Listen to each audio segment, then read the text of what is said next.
নমস্কার বন্ধুরা, Monica's food খাজানাতে সবাইকে স্বাগত। আজ আমি তৈরি করব অনুষ্ঠান বাড়ির স্বাদে ছেঁচড়া। খুব সহজে ঘরোয়া পদ্ধতিতে কিভাবে তৈরি করবেন অনুষ্ঠান বাড়ির স্বাদে এই ছেঁচড়া, সেটাই আজ আমি আপনাদের সঙ্গে শেয়ার করব। এই রেসিপিটা খেতে ভীষণ টেস্টি হয়, ভাত, রুটি, পরোটা সব কিছুর সঙ্গে খেতে পারবেন। ভিডিওটি স্কিপ না করে শেষ পর্যন্ত দেখুন। আশা করছি আজকের রেসিপি সবার খুব ভালো লাগবে। ছেঁচড়ার জন্য এখানে আমি কিছু সবজি কেটে নিয়েছি।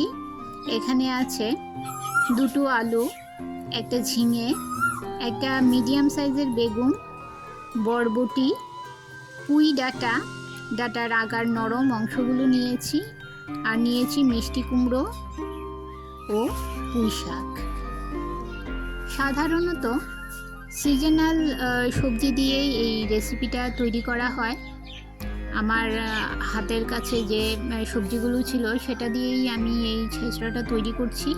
আপনারা আপনাদের পছন্দ মতো সবজি এই রান্নায় ব্যবহার করতে পারেন। কড়াইতে 2 টেবিল চামচ রিফাইন্ড অয়েল গরম করে নিয়ে মাছের মাথাগুলো ভেজে নিচ্ছি। এখানে আমি একটা রুই মাছের মাথা নিয়েছি, আপনারা কাতলা মাছের মাথা দিয়েও এই রেসিপিটা করতে পারেন। মিডিয়াম ফ্লেমে মাছের মাথাগুলো ভেজে নেব।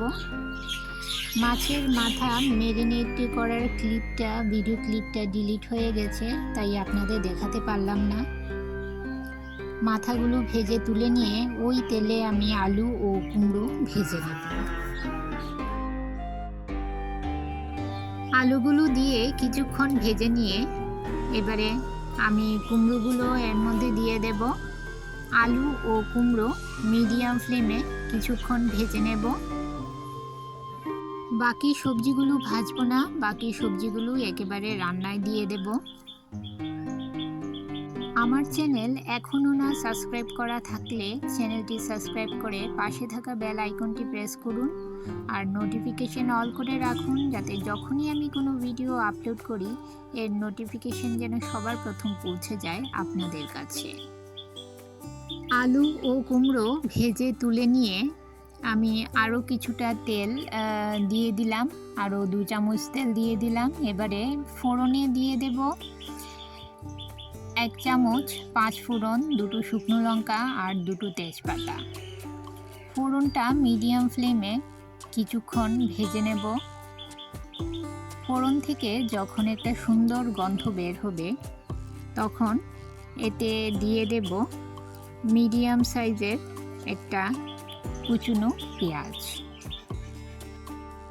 মিডিয়াম ফ্লেমে 2 মিনিট পেঁয়াজটাকে ভালো করে ভেজে নেব, লাল লাল করে ভেজে নেব। পেঁয়াজ ভাজা হয়ে এলে এতে দিয়ে দিলাম 1 চামচ রসুন পেস্ট।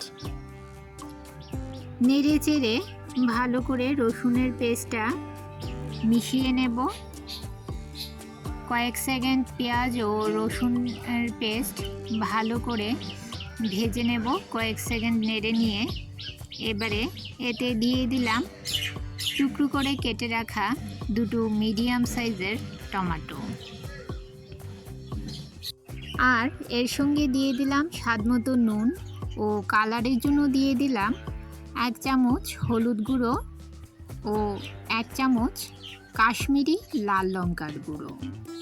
নেড়ে চেড়ে মশলার সঙ্গে মিশিয়ে নিয়ে দিয়ে দিলাম 1 চামচ আদা বাটা ও ঝালের জন্য দিয়ে দিলাম কয়েকটা চেরা কাঁচা লঙ্কা। সব কিছু একসাথে খুব ভালো করে মিশিয়ে নিয়ে 2 মিনিট হাই ফ্লেমে মশলাটাকে কষিয়ে নেব।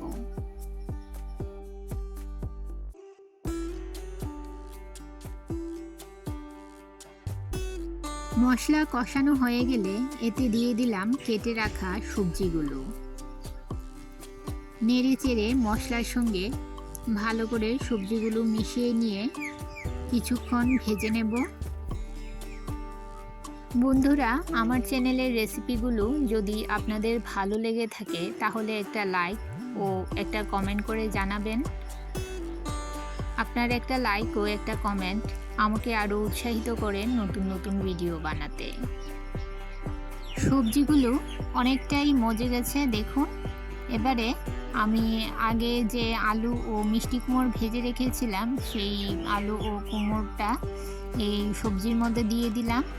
সব কিছু আরেকবার নেড়ে চেড়ে ভালো করে মিশিয়ে নেব। সবজিগুলো ভালো করে মিশিয়ে নিয়ে দিয়ে দিলাম ভেজে রাখা মাছের মাথাগুলো। এই পর্যায়ে দিয়ে দিলে, সবজির মধ্যে দিয়ে দিলে মাছের মাথার গন্ধটা খুব ভালো করে সবজির মধ্যে ঢুকে যাবে। নেড়ে চেড়ে মাছের মাথার সঙ্গে সবজিগুলো ভালো করে মিশিয়ে নিয়ে লো ফ্লেমে ঢাকা দিয়ে আমি 5 থেকে 7 মিনিট এই সবজিটা রান্না করে নেব। 7 মিনিট পর ঢাকা সরিয়ে নিলাম। এবারে এতে দিয়ে দিলাম পুঁই শাকগুলো। পুঁই শাক রান্না হতে বেশিক্ষণ সময় লাগে না, তাই পুঁই শাকগুলো আমি সবার শেষে দিলাম। নেড়ে চেড়ে ভালো করে মিশিয়ে নিয়ে আমি এবারে এতে দিয়ে দেব সামান্য নুন। আমি আগে মশলায় নুন দিয়েছিলাম, আমার মনে হচ্ছে নুনটা একটু কম হবে, তাই আমি আরেকটু নুন দিয়ে দিলাম।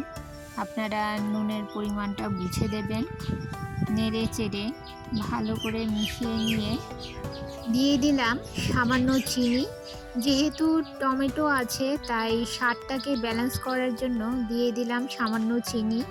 নেড়ে চেড়ে মিশিয়ে নিয়ে আরও একবার ঢাকা দিয়ে 5 মিনিট রান্না করে নেব।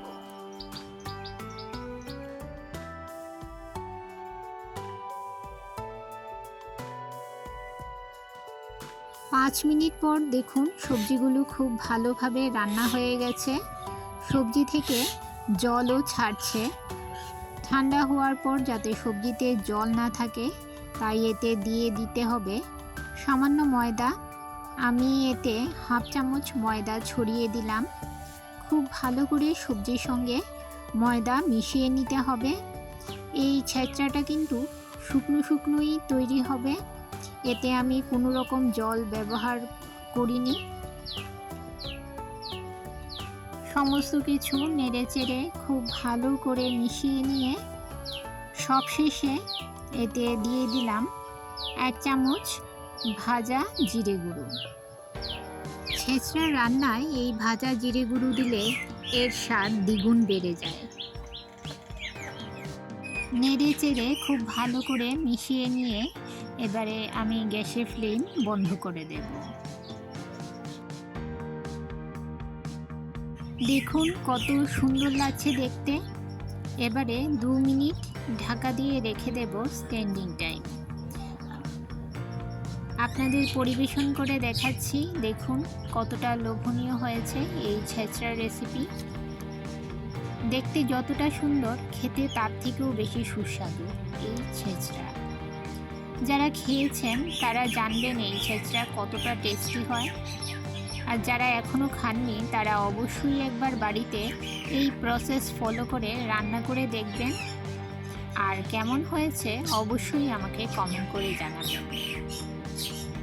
যদি আমার এই রেসিপিটি আপনাদের ভালো লেগে থাকে তাহলে শেয়ার করবেন আপনাদের আত্মীয় ও বন্ধুদের কাছে। তাহলে বন্ধুরা, আজকে এই পর্যন্তই। আবার দেখা হবে আরেকটি নতুন ভিডিওতে নতুন রেসিপি নিয়ে। সবাই ভালো থাকবেন, সুস্থ থাকবেন।